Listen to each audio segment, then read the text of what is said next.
Good morning students. Now our next topic is types of solution. अपने पहला type पढ़ेंगे gas in liquids. Gas solubility of gas in liquid, ये अपना topic है। इसका example है कार्बोनेटेड ड्रिंक्स, जो अपने ये कोल्ड ड्रिंक कोक वगैरह पीते हैं, इनको बोलते हैं कार्बोनेटेड ड्रिंक्स। तो इनमें क्या होता है कि जो CO2 गैस होती है वो डिज़ोल्व की हुई होती है लिक्विड के अंदर, और ये कार्बोनेटेड ड्रिंक्स बनती हैं ऐसे। तो अपना नेक्स्ट पॉइंट है कि factors on which solubility of gases depends.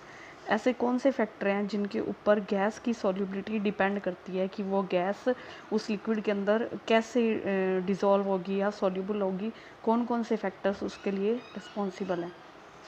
तो पहला फैक्टर है nature of gas.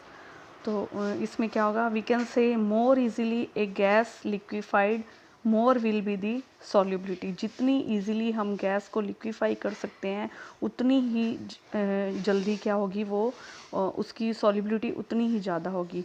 Liquefaction of gas depend on critical temperature. हमने ये लास्ट ईयर 11th में भी पढ़ा था कि जो गैस का लिक्विफिकेशन है वो किसके ऊपर डिपेंड करता है, क्रिटिकल टेम्परेचर पे। लिक्विफिकेशन क्या प्रोसेस होता है जिसमें अंडर प्रेशर को हम इंक्रीज़ करेंगे और टेम्परेचर को कम करेंगे, और उसके गैस के ऊपर प्रेशर लगा के और उसको हम क्या करते हैं, लिक्विफाई करते हैं।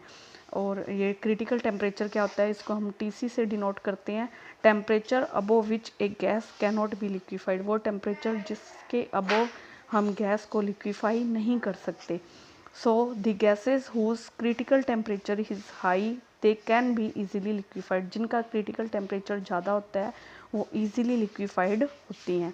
We know the TC of H2 and He is below room temperature, so these cannot be liquefied। ये जो हीलियम और हाइड्रोजन होता है इनका जो क्रिटिकल टेम्परेचर है वो रूम टेम्परेचर से कम होता है, सो ये इजीली लिक्विफाइड नहीं होती। ये मैंने आपको 11th में एक ग्राफ भी बनवाया था और उस ग्राफ को मैंने बहुत अच्छे से एक्सप्लेन भी किया था। आप ये वो वाला ग्राफ खोल के ये वाला टॉपिक क्लियर कर सकते हो।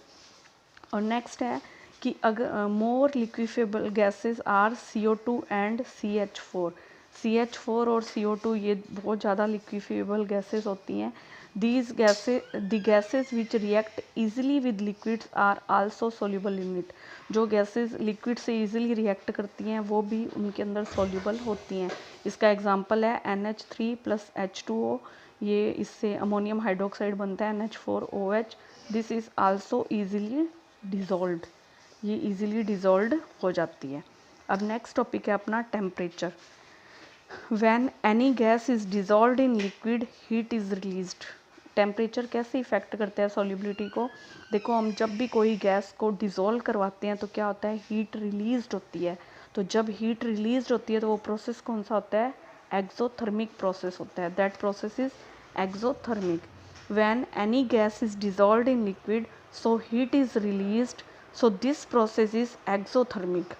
तो according to Le-Chatelier principle, in exothermic reaction if we increase the temperature the reaction will proceed in backward direction। ये भी हमने 11th में पढ़ा था कि एक्सोथर्मिक जो रिएक्शन होती है उस पे ली चाटलियर